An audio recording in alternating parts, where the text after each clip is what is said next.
এবং শাসক দলকে যদি জনসাধারণ মনে করে যে এবারে সরাতে চায়, তাহলে 1:1 ফাইট হলেই কেবলমাত্র সেটা সঠিক হয়। সাধারণ মানুষ চায় যে তৃণমূল কংগ্রেস বিরোধী সব শক্তি একজোট হোক। পশ্চিমবঙ্গে বিজেপি এবং তৃণমূল বিরোধী জোটটা খুব প্রয়োজন। বিজেপিকে বিশ্বাস করে জোটে নেওয়াটা উচিত হবে না।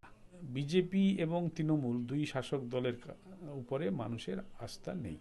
সেই জন্য এই দুটি দল বাদ দিয়ে বাকি সব দলের একজোট হওয়াটা অত্যন্ত অবশ্যম্ভাবী। এবং বিজেপির মধ্যেকার লোকজনই স্পষ্ট করে দিয়েছে যে তারা তৃণমূলকেই পৃষ্ঠপোষকতা করে আসছে।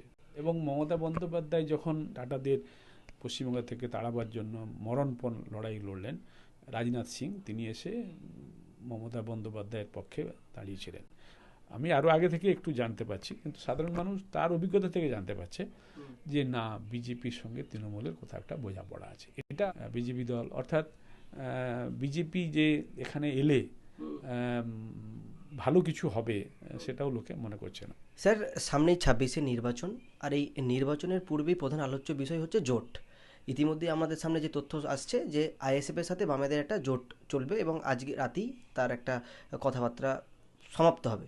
কিন্তু আমার প্রশ্ন হচ্ছে স্যার, শাসক দলকে পরিদস্ত করতে এই জোট কি যথাযথ বলে মনে হয়? আপনার বিশ্লেষণে কি বলে?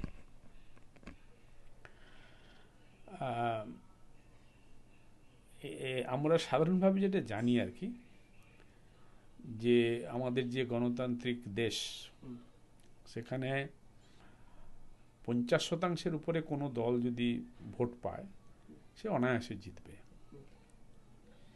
কিন্তু আমরা অনেক ক্ষেত্রে লক্ষ্য করেছি যে 33% ভোট পেয়েও জিতে যাচ্ছে।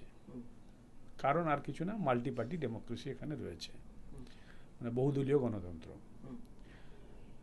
এবার স্বাভাবিকভাবে যদি অ্যান্টি এস্টাবলিশমেন্ট ফ্যাক্টর কাজ করে এবং শাসক দলকে যদি জনসাধারণ মনে করে যে এবারে সরাতে চায়, তাহলে 1:1 ফাইট হলেই কেবলমাত্র সেটা সঠিক হয়। তো সে কারণে বিরোধীদের জোট হওয়াটা প্রয়োজন। এবং পশ্চিমবঙ্গের নিরিখে 2026-এর বিধানসভার প্রেক্ষিতে সাধারণ মানুষের পালস আমি যেটুকু বুঝি, এই সরকারের উপরে তারা বীতশ্রদ্ধ। এই সরকারটা না থাকুক সেটাই তারা চায়। কিন্তু সাধারণ মানুষের মধ্যে এই আশঙ্কাটাও আছে যে সেটা কি সম্ভব হবে। তার কারণ হচ্ছে বিরোধীরা বহুধা বিভক্ত। সেই জন্য সাধারণ মানুষ চায় যে তৃণমূল কংগ্রেস বিরোধী সব শক্তি একজোট হোক, তাহলে এই দলকে প্রশাসন থেকে সরানোটা সহজ হবে। এবার আপনি যে প্রশ্নটা করলেন, পশ্চিমবঙ্গে কি সেই বাস্তবতা আছে? আমরা সাধারণ মানুষ এটা বিশ্বাস করছি যে রাজ্যে বর্তমান যে বিরোধী দল, যারা কেন্দ্রের শাসক দল বিজেপি, তাদের সঙ্গে পশ্চিমবঙ্গের শাসক দলের একটা বোঝাপড়া কোথাও আছে। ফলে পশ্চিমবঙ্গে বিজেপি এবং তৃণমূল বিরোধী জোটটা খুব প্রয়োজন। যেহেতু বিজেপিকে ভরসা করে বিশ্বাস করে জোটে নেওয়াটা উচিত হবে না, বিরোধী জোটে। কারণ অভিজ্ঞতা বলছে 2014 সালের পর, বিশেষ করে মোদি জবে থেকে কেন্দ্রে ক্ষমতায় এসছেন আর কি, রাজ্যে যে এত চুরি, দুর্নীতি, নানা রকম অপরাধমূলক কাজকর্ম ঘটে চলেছে, খুন, ধর্ষণ ইত্যাদি, কোথাও কোনো বিচার মিলছে না। কারণ কেন্দ্র এবং রাজ্য সরকারের একটা বোঝাপড়া, কেন্দ্রের শাসক দল, রাজ্যের শাসক দলের বোঝাপড়া। নির্বাচনের সময় তো সবটাকেই মানুষ অঙ্কের মতো মনে রাখে এবং ব্যবহার করে নির্বাচনে ভোটদানের সময়। অতএব বিজেপি এবং তৃণমূল দুই শাসক দলের উপরে মানুষের আস্থা নেই। সেই জন্য তাহলে বিকল্প আরেকটা শক্তি দরকার। এছাড়া আর কোনো অবকাশ পশ্চিমবঙ্গের এই নির্বাচনী মানচিত্রে নেই আর কি। সেই জন্য এই দুটি দল বাদ দিয়ে বাকি সব দলের একজোট হওয়াটা অত্যন্ত অবশ্যম্ভাবী। এবার হবে কি হবে না সেটা রাজনৈতিক দলগুলো আলোচনা করে ঠিক করবে, হলে ভালো। স্যার, আপনি বললেন বিজেপিকে ধরে নেওয়া উচিত নয়, কিন্তু অনেক ক্ষেত্রে দেখা যায় যে একাধিক বিধানসভা সেখানে বিজেপিরও পরিচিতি খুব অংশে কম নেই। তাহলে সেক্ষেত্রে আপনার যে 1-to-1 সমীকরণ, এই সূত্র তো বিজেপিকে দলে না নিলে না খাটতেও পারে। সেক্ষেত্রে কি আপনার মনে হয় না যে বিজেপিকেও এই বিরোধী দলের জোটের মধ্যে আনা দরকার? আমি প্রথমেই বলছিলাম যে 1:1 ফাইট হওয়াটা উচিত, কিন্তু পশ্চিমবঙ্গের প্রেক্ষিতে সেটা বাস্তবে সম্ভব না। আমি তার কারণটাও বললাম যে সাধারণ মানুষ এটা বিশ্বাস করতে শিখেছে। আগে হয়তো এই বিশ্বাসটা সাধারণ মানুষের ছিল না যে বিজেপি তৃণমূল বিরোধী একটা শক্তি, কিন্তু বিজেপির মধ্যেকার লোকজনই স্পষ্ট করে দিয়েছে যে তারা তৃণমূলকেই পৃষ্ঠপোষকতা করে আসছে। এখন যিনি রাজ্যের প্রদেশ সভাপতি বিজেপির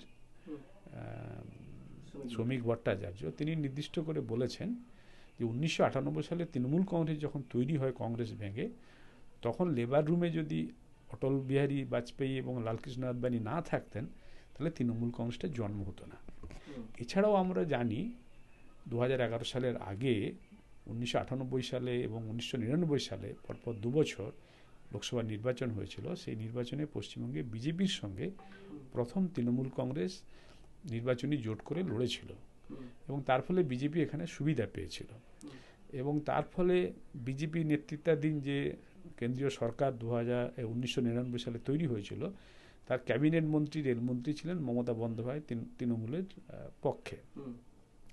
অর্থাৎ বিজেপির সঙ্গে তৃণমূলের যে ঘনিষ্ঠতা, বোঝাপড়া এবং তৃণমূলকে তৈরি করার ক্ষেত্রে বিজেপির যে ভূমিকা, এবং আমরা এও দেখেছিলাম যে সাদা ধুতি পাঞ্জাবি পরে তখন প্রধানমন্ত্রী অটল বিহারী বাজপেয়ী মমতা বন্দ্যোপাধ্যায়ের বাড়িতে এসে তার মায়ের সঙ্গে দেখা করে একটা বিশেষ সৌজন্য সাক্ষাৎকার করে গেছিলেন, মালপোয়া খেয়ে গেছিলেন ইত্যাদি ইত্যাদি। এবং মমতা বন্দ্যোপাধ্যায় যখন সিঙ্গুর বিরোধী আন্দোলন করলেন, শিল্প বিরোধী আন্দোলন করলেন, টাটাদের পশ্চিমবঙ্গ থেকে তাড়াবার জন্য মরণপণ লড়াই লড়লেন, তখন বিজেপির যিনি কেন্দ্রীয় সভাপতি ছিলেন রাজনাথ সিং, তিনি এসে মমতা বন্দ্যোপাধ্যায়ের পক্ষে দাঁড়িয়েছিলেন। তখন যারা এখানে প্রদেশ সভাপতি ছিলেন বিজেপির, তারাও মমতার আন্দোলনের পেছনে ছিলেন। এবং আমি আরও নির্দিষ্ট করেই জানি 2011 সালে যে নির্বাচন হয়েছিল, বিধানসভা নির্বাচন, যেখানে পালা বদল হলো, বামফ্রন্ট সরকারে 34 বছরের পরে সরে গেলেন, তার জায়গায় মামাটি মানুষ সরকার মমতা বন্দ্যোপাধ্যায়ের নেতৃত্বে এলেন। সেইবারে যে মহাজোট হয়েছিল মমতা বন্দ্যোপাধ্যায়ের নেতৃত্বে, সেবারে বিজেপি কিন্তু মহাজোটের মধ্যে ছিল না, যেহেতু কংগ্রেস জাতীয় দল হিসাবে ছিল তাই বিজেপি ছিল না। কিন্তু আমি দায়িত্ব নিয়ে নির্দিষ্টভাবে বলতে পারি যে বিজেপি সেই নির্বাচনে প্রকাশ্যে জোটের সঙ্গে না থাকলেও তলায় তলায় জোটের পক্ষে, মমতা ব্যানার্জির পক্ষে কাজ করেছিল। সেটা আমি বিজেপির যারা আভ্যন্তরীণ লোকজন, আরএসএসের যারা আভ্যন্তরীণ লোকজন, তাদের কাছ থেকে ব্যক্তিগত স্তরে আমি শুনেছিলাম, আমাকে বলেছিলেন। অর্থাৎ বিজেপি এবং তৃণমূলের যে বোঝাপড়া বরাবর, এবং তারপরে 11 সালের পরে আমরা যেটা লক্ষ্য করলাম যে তৃণমূল থেকে একটা বড় অংশ বিজেপিতে চলে গেল। তার প্রথম 2017 সালে গেলেন মুকুল রায়, যিনি সম্প্রতি প্রয়াত হলেন। পরে আমরা দেখেছি শুভেন্দু অধিকারী গেছে, আরও অনেকেই গেছে, আবার কেউ ফিরেও এসছে, অর্জুন সিং গেছে, ফিরে এসছে, আবার গেছে, ইত্যাদি ইত্যাদি অনেক ঘটনা আছে। এবং তারা শুধু গেছে নয়, তারা নেতৃত্বের জায়গায় গেছে, যেমন শুভেন্দু এখন বিরোধী দলনেতা। এবং এই দুই দলের যে বোঝাপড়া সেটা প্রকাশ্যে এসে গেছে। কীরকম, আমাদের দেশের সংবিধান অনুযায়ী ধর্মকে রাজনীতিতে ব্যবহার করার কোনো অবকাশ নেই, কিন্তু আমরা দেখছি প্রতিনিয়ত প্রায় বছরখানিক ধরে বা তারও আরও একটু আগে থেকে মন্দির, মসজিদ, মুসলিম, হিন্দু, রোহিঙ্গা, মুসলমান ইত্যাদিগুলোই এখন সবসময় আলোচনার বিষয়ে চলে এসছে।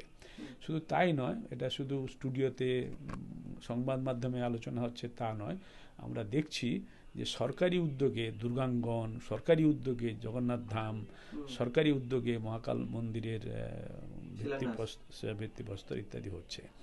এবং পাল্টা বিজেপি সেক্ষেত্রে সহযোগিতাই করছে আমরা দেখছি। এবং আমাদের এই যে সাম্প্রতিক রাজ্যগড়ে যে ঘটনাটা ঘটলো, সেখানে হাইকোর্টের রায় যাই আসুক না কেন, লোয়ার কোর্ট থেকে খুব স্পষ্ট এসছে যে কলকাতা পুলিশ এবং সিবিআই হাতে হাত মিলিয়ে যারা তথ্য প্রমাণ লোপাট করেছে, যারা আসল দোষী, তাদের বিরুদ্ধে কোনো ব্যবস্থা নিচ্ছে না বা তদন্ত সেইভাবে করছে না। এগুলো সবাই জেনে গেছে। এবং কয়লা চুরি, গরু চুরি, হেনা চুরি, তেনা চুরি যা যা সব প্রকাশ্যে এসছে, তার ইডি সিবিআই নানা রকম তদন্ত হচ্ছে, সারদা নারদা নানা রকম তদন্ত হচ্ছে কেন্দ্রীয় তদন্তকারী সংস্থা দিয়ে, কিন্তু কিছু হচ্ছে না কোনো। অর্থাৎ সাধারণ মানুষের মতো আমি আরও আগে থেকে একটু জানতে পারছি, কিন্তু সাধারণ মানুষ তার অভিজ্ঞতা থেকে জানতে পারছে যে না, বিজেপির সঙ্গে তৃণমূলের কোথাও একটা বোঝাপড়া আছে। এটা আবার সাধারণ মানুষ নয়, যারা বিজেপির সংগঠনের মধ্যে আছে এবং তাদের তৃণমূল স্তরে তারা কাজ করে, ওই মণ্ডল কমিটি কিসব নিচু তলায় আছে, তাদের কাজ করে, তাদের সঙ্গে তো আমার বিভিন্ন জায়গায় দেখা হয় এবং তারা আমাকে চেনে, আমার সঙ্গে কিছু কথাবার্তা তারা নিজে থেকে বলে এবং তারাই এই আশঙ্কাটা বলে যে স্যার দেখুন, আমরা বিজেপির হয়ে এই করলাম সেই করলাম, কিন্তু আমাদের মনে হচ্ছে কোথাও একটা তৃণমূলের সঙ্গে, মানে রাজ্যের শাসক দলের সঙ্গে একটা কোথাও বোঝাপড়া আছে। এবং এইটা যেহেতু বাস্তব, এটাকে অস্বীকার করে তো কিচ্ছু লাভ নেই। আর বিজেপি দলটার আরেকটা বৈশিষ্ট্য আছে, ন্যাশনাল লেভেলে যেহেতু তারা গভর্নমেন্ট চালাচ্ছে, তারা যে কাজগুলো ন্যাশনাল লেভেলে করছে সেটা তো সুখকর একেবারেই না।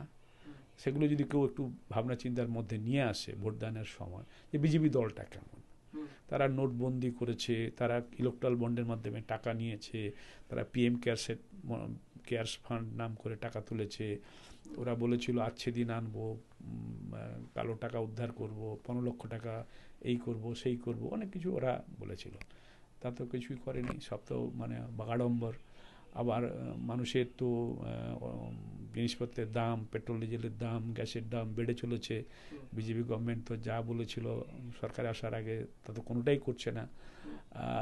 প্লাস হিন্দু মুসলিম রাম মন্দির নির্মাণ এই সকলে মেতে আছে বিজেপি দল। অর্থাৎ বিজেপি যে এখানে এলে